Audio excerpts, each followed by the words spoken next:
Hello viewers, Assalamu alaikum. Welcome to another new video in the Toshiba Studio driver series. In today's video, I will show you how to install the printer driver for the Toshiba Studio 6528A on your computer or laptop and how to download it. This video is going to be very important. So without further delay, let's start into the main content.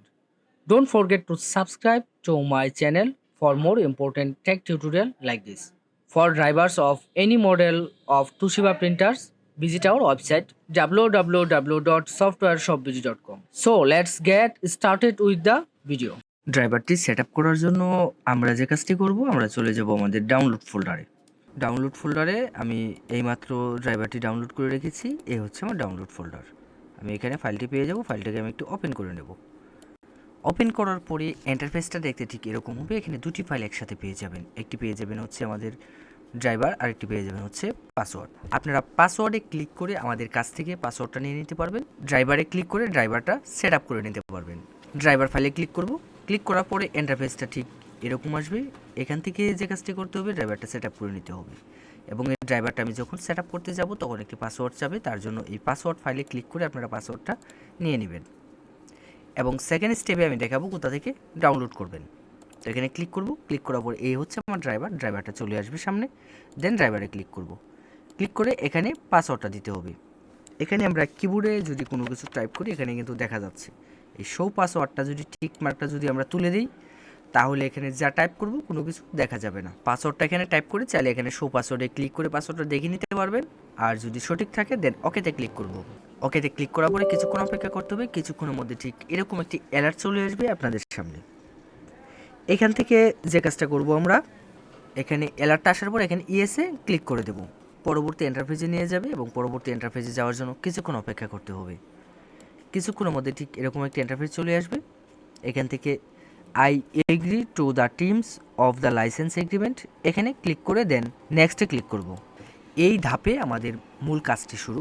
এখানে আসার পরে যে কাজটি করতে হবে, আপনার photocopy মেশিনটি সরাসরি কম্পিউটারের সাথে কানেক্ট করে নেবেন। ইউএসবি কানেকশন করে নেবেন। অবশ্যই কম্পিউটারের সাথে কানেক্ট করতে হবে। এখানে কোনো প্রকার ইউএসবি হাব ব্যবহার করবেন না। তো আমি সাজেস্ট করব কম্পিউটারের পিছন দিক দিয়ে কানেক্ট করার জন্য। দেন কানেক্ট করার পরে এখানে রিকমান্ডেড নামে একটি অপশন পেয়ে যাবেন। এখানে প্রিন্টার ড্রাইভার রয়েছে, স্ক্যানার, ইউটিলিটি এবং ফ্যাক্স ড্রাইভ এবং কাস্টম ইনস্টল। তো আমি চাচ্ছি যে এখানে সবগুলো ড্রাইভার একসাথে সেট আপ করে নিতে। তার জন্য আমি রিকমান্ডেডে ক্লিক করব।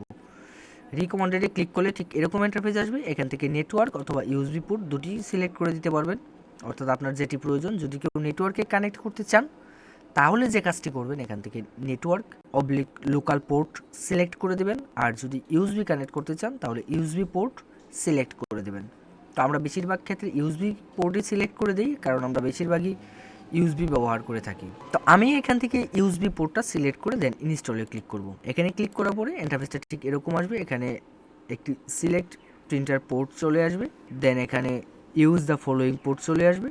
যেখানে যা আছে ডিফল্ট তাই থাকবে। দেন এখান থেকে ওকেতে ক্লিক করে দেব। ক্লিক করার পরে এখানে কিছুক্ষণ অপেক্ষা করতে হবে। আসবে ঠিক এরকম একটি ইন্টারফেস আসবে। Do you want to set following printer as default printer Toshiba.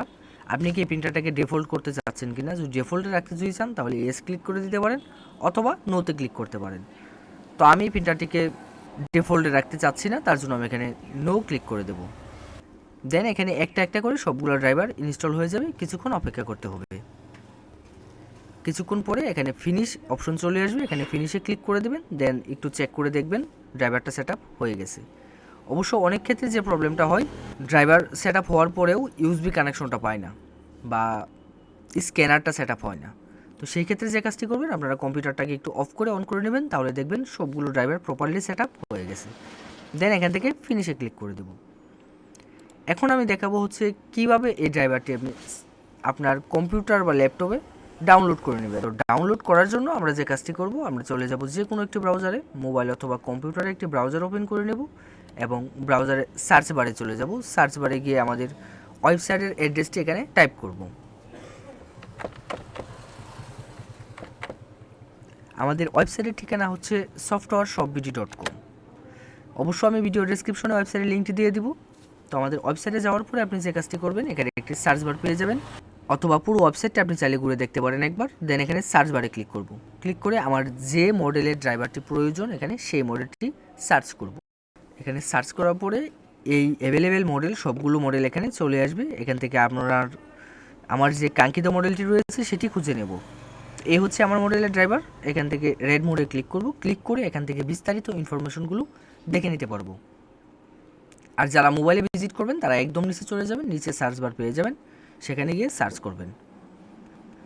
দেন এখানে সকল ইনফরমেশন দেওয়া থাকবে, সবগুলো একটু একবার পড়ে দেখে নেবেন। দেন এখানে দুটি ডাউনলোডের জন্য লিঙ্ক পেয়ে যাবেন, ডাউনলোড হেয়ার এবং ডাউনলোড লিঙ্ক। যে কোনো একটি লিঙ্কে ক্লিক করব। ক্লিক করলে আমাদের পরবর্তী ধাপে নিয়ে যাবে এবং এখান থেকে গুগল ড্রাইভে চলে আসবে। দেন এখানে দুটি ফাইল একসাথে মাউস ড্র্যাগ করে সিলেক্ট করব। সিলেক্ট করে মাউসের রাইট বাটনে ক্লিক করব।